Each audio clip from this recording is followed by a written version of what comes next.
Salam Indonesia, salam Nusantara dari Sabang sampai Merauke, dari Minang sampai Pulau Rote. Mantap iman kita, mantap kasih kita, mantap pengharapan kita. Tentunya dalam Yesus menjadi Tuhan dan Juru Selamat kita dan Juru Selamat ini. Jangan katakan bahwa Yesus bukan Tuhan, jangan katakan pula bahwa Yesus bukan Juru Selamat. Dia adalah Tuhan, dia adalah Juru Selamat. Kalau engkau percaya, engkau akan. Kalau tidak percaya, engkau akan hukum. 3:6. Yesus sudah berkata dalam Yohanes 14 ayat 6. Akulah jalan dan kebenaran dan hidup, tidak seorang sampai kepada Allah kalau tidak melalui. Dan Rasul Petrus mengatakan dalam 104 ayat 12, dan keselamatan tidak ada dalam siapapun juga selain dalam Dia Yesus Kristus. Karena di bawah kolong langit tidak nama lain yang diberikan kepada manusia yang boleh kita diselamatkan. Haleluya. Yohanes 3:16, karena begitu besar kasih Allah akan dunia ini sehingga Ia mengaruniakan anaknya yang tunggal supaya setiap orang yang percaya kepadanya tidak binasa melainkan beroleh hidup yang kekal. Saya, saudara, kita semua yang percaya kepadanya beroleh hidup yang kekal.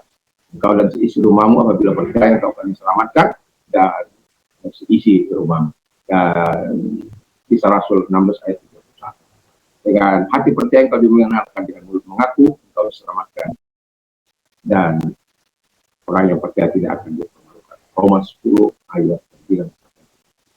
Kiranya Tuhan Yesus tetap menyertai kita, kekuatan Tuhan, kekuatan firman, kekuatan Roh Kudus akan terus menyertai. Puji nama Tuhan, dan saya mengucapkan selamat sore ataupun kita sedang beraktivitas ataupun sedang rehat. Kiranya Tuhan Yesus memberkati. Dan puji nama Tuhan, saya tetap membacakan dalam Filipi 1 ayat 5 sampai dengan 7. Aku mengucap syukur kepada Allah karena persekutuan dalam berita Injil mulai dari pertama sampai sekarang ini. Akan hal ini aku yakin sepenuhnya, yaitu Ia memulai pekerjaan yang baik di antara kamu akan meneruskannya sampai pada akhir pada hari Kristus Yesus. Memang sudahlah sepatutnya aku berpikir demikian akan kamu, sebab kamu ada di dalam hatiku oleh karena kamu semua turut mendapat bagian dalam kasih karunia yang diberikan kepadaku, baik pada waktu aku dipenjarakan maupun pada waktu aku membela dan menentukan berita. Tema kita adalah believers, orang-orang percaya. Nah, orang percaya kita tahu hanya mereka yang percaya kepada Yesus yang disebut orang-orang percaya. Menjadi orang percaya yang pertama harus siap menjadi sekutu Injil. Haleluya. Selamat dipilih dengan tegas, dengan jelas Paulus mengungkapkan kesaksian bahwa sejak dari awal pertama sampai pada akhir, di mana dia mengatakan mereka tetap bersemangat dalam persekutuan yang membahas itu. Mereka menjadi teman, menjadi sahabat, menjadi sekutu Injil. Mereka bisa berbagi dalam Injil itu, Injil keselamatan itu. Jadi mereka siap menjadi saksi, menjadi teladan dan melakukan apa yang dikatakan oleh Injil itu, sehingga mereka disebut sekutu Injil. Dan mereka melakukan arahan-arahan yang dilakukan oleh Paulus sesuai dengan Injil itu, dan jemaat di Filipi melakukannya itu. Dan itu sesuatu yang sangat luar biasa. Kita kadang-kala jatuh bangun ya, menjadi umat. Kita tahu bagaimana tekanan yang dialami oleh jemaat di Filipi, tapi mereka dengan antusias, dengan semangat yang luar biasa untuk tetap berada dalam kehendak Bapa di surga. Dan itu sebabnya sebagai orang percaya, kita tidak boleh percaya kaling-kaling. Di sini percaya, di sana tidak percaya. Kalau engkau percaya, engkau harus berani mengaku di hadapan manusia, maupun di hadapan orang lain, ataupun di hadapan Tuhan. Orang nggak percaya, orang katanya percaya tapi tidak mengaku di hadapan manusia, susah itu. Ya. Bapak juga dia akan mengaku dia di hadapan Bapak waktu dia datang, waktu Yesus datang dalam kemuliaan. Jadi kita harus berani mengaku, karena kita adalah sekutu Injil yang seharusnya juga harus memberitakan tentang Injil kasih karunia itu. Kita tidak perlu menyembunyikan jati diri kita. Kalau kau menjadi pencuri, kau perlu menyembunyikan jati diri. Kalau engkau menjadi perampok, engkau perlu menyembunyikan jati diri. Kalau engkau memang pencina, engkau perlu menyembunyikan jati diri. Kalau engkau sekutu Injil, engkau harus buka diri untuk melayani banyak orang, untuk melayani mereka-mereka yang belum diselamatkan, agar mereka mendapatkan keselamatan dari Tuhan. Yang kedua, kata firman Allah adalah Orang percaya atau believers itu harus siap menjadi alat di tangan Tuhan. Dari awal dia membuka, melakukan hal yang baik, dan terus dia akan mengerjakan, dan terus akan mengerjakan. Yang mau akan saya katakan adalah, siapa yang akan dipakai oleh Tuhan untuk sebagai alat Tuhan? Hanya engkau. Untuk menyelesaikan pekerjaan Tuhan, hanya engkau. Itu sebabnya segala pekerjaan Tuhan itu harus didasari dengan dasar batu karang yang terbukti.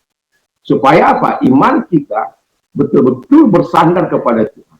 Sehingga ketika Tuhan mau memakai kita sebagai alat di tangan Tuhan, kita dengan sukacita, bukan dengan terpaksa. Karena ada orang disuruh ini dan itu untuk melayani Tuhan, tidak mau.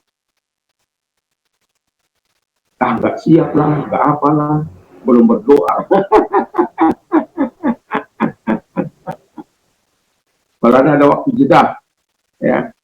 Dan semua itu saya mau katakan kepada kita bahwa perlu sebagai orang percaya siap atau tidak siap waktunya untuk menyatakan diri sebagai alat Tuhan dimanapun. Memang tidaklah mudah menjadi alat Tuhan.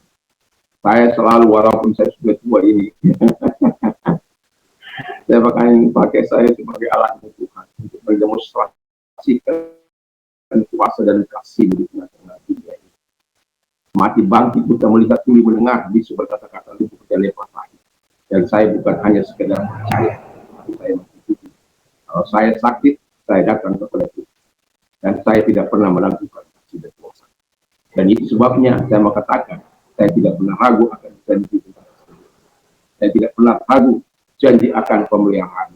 Saya tidak pernah ragu janji firman Allah, yang firman Allah katakan dia akan penuhi bagi orang yang percaya. Itu sebabnya kalau engkau mau dipakai menjadi alat di tangan Tuhan, percayalah pada firman Allah. Percayalah pada apa yang dikatakan oleh firman Allah. Kau akan melihat kuasa yang besar dalam hidup. Dan ketika engkau melihat kuasa Allah yang begitu besar dalam hidup, engkau akan mengalami masa-masa yang luar biasa. Dan menjadi alat di tangan Tuhan bukanlah sesuatu yang, tapi saya mau katakan kepada kita, biarlah kita mau melakukan sebagaimana yang diharapkan oleh Tuhan. Dan yang ketiga, kata firman Allah, orang percaya harus siap harus siap terus menerus hidup dalam kasih karunia Tuhan ini. Jadi kalau Tuhan memakai kita kelak, jangan mengatakan, oh itu kan karena kebaikan saya, itu karena usaha saya, itu karena saya bekerja keras, itu karena saya berdoa, walaupun itu tidak diabaikan oleh Tuhan. Tapi semuanya itu karena kasih karunia. Dan karena itu kasih karunia, jangan pernah sombongkan itu. Jangan pula menggunakan karunia yang diberikan kepada untuk memperkaya itu. Tapi pakai karunia itu untuk memberi kemuliaan kepada Tuhan. Pakai karunia itu untuk menolong sesama. Pakai karunia yang karunia apapun yang Tuhan berikan kepada kita. Karena kasih karunia itu sendiri datangnya dari Yesus Kristus, yang harus kita jaga, yang harus kita berikan dengan cuma-cuma. Sama seperti dia memberikan dengan cuma-cuma, kita juga harus memberikannya kepada masyarakat dengan cuma-cuma. Dan kalau kita melakukan itu, saya yakin dan percaya kita akan tetap teguh berharap kepada Tuhan. Kita akan terus melihat kebaikan-kebaikan Tuhan. Saya mau bersaksi sedikit bahwa ketika kita Tuhan pakai untuk menyatakan kasih dan kuasanya, kalau kemudian seseorang yang belum percaya kepada Yesus mengamplopi saya dengan amplop yang tebal, maka saya katakan saya tidak butuh itu. Saya tidak menjual karunia Allah. Lalu dia bilang, selama saya beberapa anak saya yang sakit ini, saya sudah banyak keluar dengan syarat catatan ini dan itulah. Semua harus dipenuhi. Bapak dengan tiba-tiba datang hanya dengan kata-kata dan anak saya semua. Saya katakan kepada dia, Tuhan yang menyembuhkan, bukan saya. Ketika Tuhan menyembuhkan, berterimalah kasih. Karena saya ingin nama Tuhan dimuliakan dalam hidup.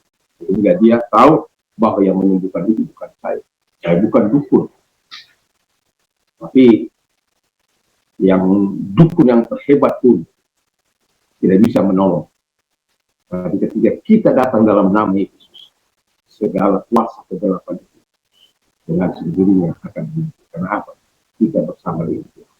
Jadi jangan pernah beban. Kalau karunia Allah datang kepadamu, kasih karunia Allah datang kepadamu, pakai inform.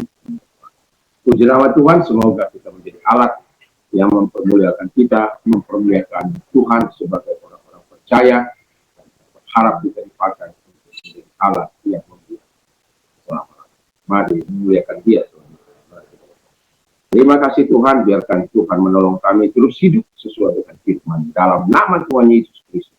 Dan kami percaya Engkau Tuhan yang menolong kami terus untuk menikmati kasih karunia daripada Tuhan sepanjang sebuah kehidupan. Sebagai orang percaya, kami rela menjadi seperti Injil, sebagai orang percaya menjadi Allah di tangan Tuhan, dan terus menerus hidup dalam kasih karunia. Terima kasih kami bersyukur dalam nama Yesus. Dan kami juga berdoa kepada mereka-mereka yang sakit, apapun sakitnya, marahkan kepada Tuhan, percaya Tuhan mampu menyembuhkan. Segala sakit penyakit yang mereka derita keluar dan oleh diri. Terima kasih. Dan kalau engkau sudah mengalami masa-masa sulitmu, jangan menyerah. Datang kepada Tuhan, serahkan semua dan berdoa, nyatakan keinginanmu. Ada doa, ada harapan yang engkau nyatakan. Dengan terus berpegang pada janji firman Allah dan percaya pada janji firman Allah, engkau akan melihat kuasa Tuhan dinyatakan. Lihat tangan-tangan yang diarahkan kepadamu Tuhan. Tolong mereka satu demi satu, bebaskan mereka dan segala kesulitan dan kesusahan mereka di dalam nama Yesus Kristus. Dan karena kami tahu pertolongan kami yang sejati datangnya dari Tuhan yang menjadikan langit. Dan terima kasih buat pertolongan kepada mereka. Haleluya. Amin. Puji nama Tuhan, kiranya di sore atau malam ini kalau kita mau istirahat, jangan lupa untuk terus berdoa, membaca firman Allah, katakan firman Allah 1-2 ayat, dan nikmati firman Tuhan. Iman timbul dari pendengaran firman. Semoga iman kita semakin berteduh di dalam. Mantap, mantap, mantap!